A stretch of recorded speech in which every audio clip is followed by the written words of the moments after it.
लालची शेर। एक घने जंगल में एक शेर रहता था। आज शेर को बहुत भूख लगा था।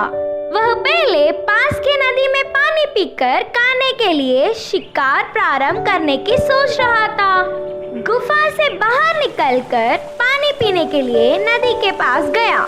नदी में पानी पीने के बाद खाना ढूंढ रहा था। तब अचानक उसे दूर से एक ध्वनि सुनाई दी। तभी एक खरगोश उस घने घास से बाहर निकला। शेर को देखकर खरगोश बहुत डर गया। उससे दूर भागते हुए बचने का प्रयास कर रहा था, लेकिन शेर ने तो उस खरगोश को बड़ी आसानी से पकड़ लिया। बेचारा खरगोश शेर के चंगुल में फंस गया। ये छोटी सी खरगोश मेरा भूख नहीं मिटा पाएगी। फिर भी खरगोश को खाने के लिए तैयार था। तभी अचानक एक हिरन दिखाई देती है। शेर लालची होकर ऐसा सोचता है कि ये छोटी सी खरगोश को खाने के बदले में वो बड़ा जानवर खाना अच्छा है। सोचते ही उसके मुंह में पानी आ गए। उस हिरन को देखने से अब इस खरगोश को खाने का मन नहीं था, तो तुरंत खरगोश को छोड़कर शेर हिरन के पीछे पड़ गया। यह देखकर खरगोश बार बार बच गया। सोचकर भागने लगी। शेर हिरन के पीछे तेजी से भाग रहा था, तो होशियार हिरन उससे भी तेजी से भागने लगी। हिरन को शेर लपकना चाहकर बहुत ही मेहनत करने पर भी वह उसके आंखों के सामने गायब हो गया। आखिर में शेर के लालच की वजह से हिरन तो क्या, उस खरगोश तक को भी पकड़ नहीं पाया। इस कहानी से हमें यह सीख मिलता है कि वह पेड़ के दोनों पक्षियों से अच्छा तो हाथ के एक पक्षी की कीमत बहुत है। अजनबी जानवर। एक जंगल में एक चींटी रहता था। वह बहुत डरपोक था। कोई भी काम बिना डरे नहीं करता था। रस्सी को देखकर सांप समझ जाता था। एक दिन वह अकेली पहाड़ी के नीचे जाती है। इतने में जोर की हवा आने पर पहाड़ी के पास से एक बड़ी सी पत्थर चींटी के सामने गिरा। तो बस चींटी पहले से ही तो कायर था। बिना कुछ देखे उसके सामने गिर पड़ा समझकर दौड़ पड़ी। पानी में से जमीन पर उछलती हुई एक मेंढक पूछा कि चींटी चींटी क्यों इतनी तेजी से भाग रही हो? उधर एक बड़ी अजीब जानवर है, मुझसे बड़ी। वो मुझे खाना जाए करके मैं भाग रही हूँ। हाँ फिर तो वो मुझे भी मार देगी। बोलते हुए मेंढक भी उसके साथ भागने लगा। एक खरगोश सामने आकर पूछा, भाग क्यों रहे हो? उधर एक बड़ी अजनबी जानवर है, वो मुझे खा ना जाए करके भाग रही हूँ, बोला मेंढक ने। अच्छा, कहीं वो मुझे भी खाना जाए? बोलते हुए चींटी और मेंढक के साथ खरगोश भी भागने लगा। ऐसे परेशानी में भागते हुए चींटी के साथ मेंढक, खरगोश, हिरन, गधा, हाथी भी साथ आए। अब मुझसे नहीं होगा बाबा, अब मैं नहीं भागूंगा। तब शेर उनके सामने आकर पूछा, क्या हुआ, क्यों ऐसे डर कर भाग रहे हो? तो हाथी बेदम होकर बोला, महाराज वो हमारे जंगल में एक बड़ी अजनबी जानवर आया।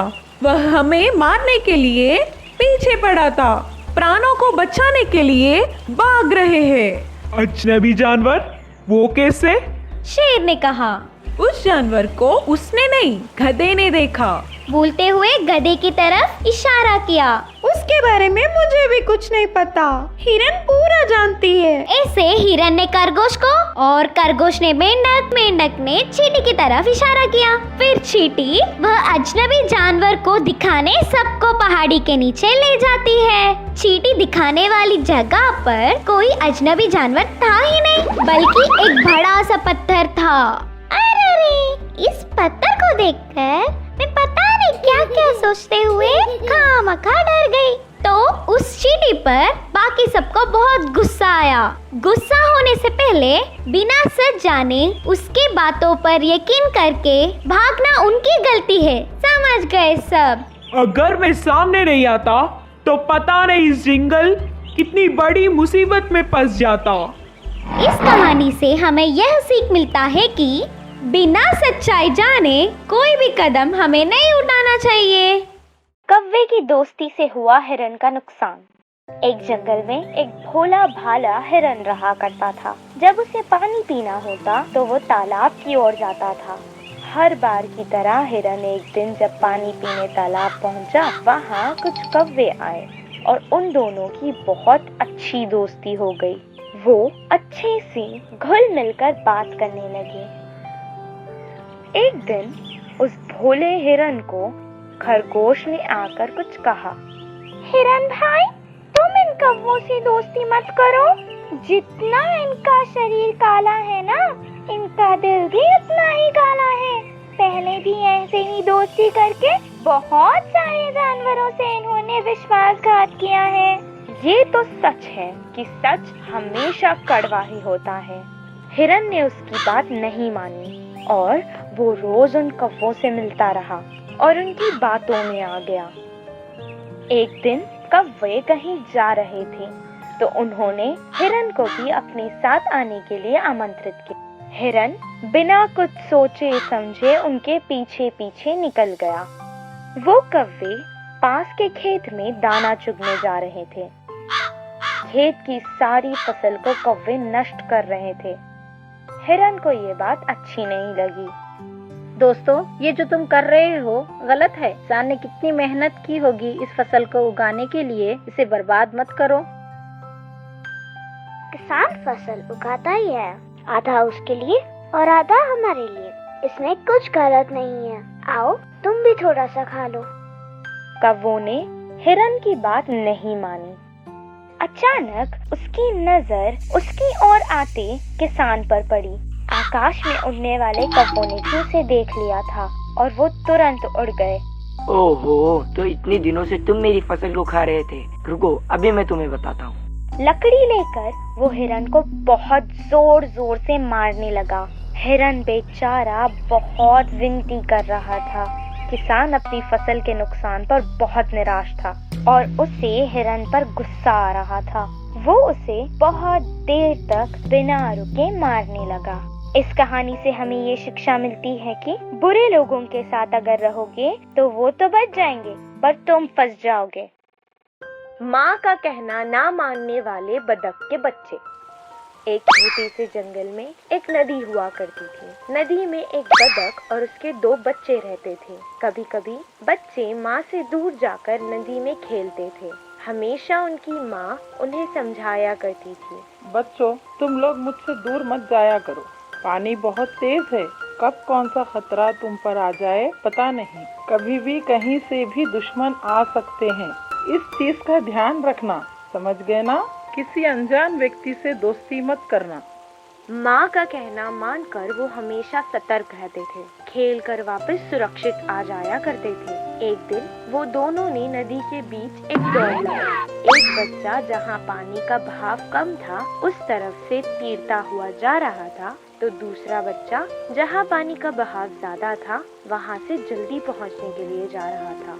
मैं अगर इस तरफ से जाऊंगा तो मुझे ज्यादा मेहनत करके तीरने की जरूरत नहीं होगी, क्योंकि पानी के बहाव से ही मैं बहकर चले जाऊंगा और जीत जाऊंगा।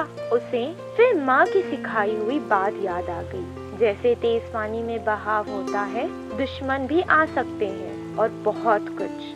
थोड़ी देर सोचता रहा। उसने निश्चित किया कि वो वापस आ जाएगा, पर बहुत तेज बहाव होने के कारण वो पानी में बहता हुआ चले गया। अब उसके दिमाग में आता है, अब मैं बड़ा हो गया हूँ, मुझे इस पानी से डरने की जरूरत नहीं, मैं अपने आप को संभाल सकता हूँ। उसने बहुत कोशिश की पर बाहर नहीं आ सका और बहता हुआ आगे चला गया। वो बहुत डर गया था और सोचने लगा कि माँ की बात ना मानने के कारण आज वो इस मुसीबत में फंस गया है। दूसरा बतख का बच्चा उसे देख रहा था। वो उसे बचा नहीं सका क्योंकि पानी का बहाव बहुत तेज था। इतने में नदी में आगे से एक नाव में बैठा आदमी आ रहा था। उसने बतख के बच्चे को देखा, उसे बचाया और किनारे पर छोड़कर चला गया। वो दोनों अपनी माँ के पास गए और उसे सब कुछ सुनाया।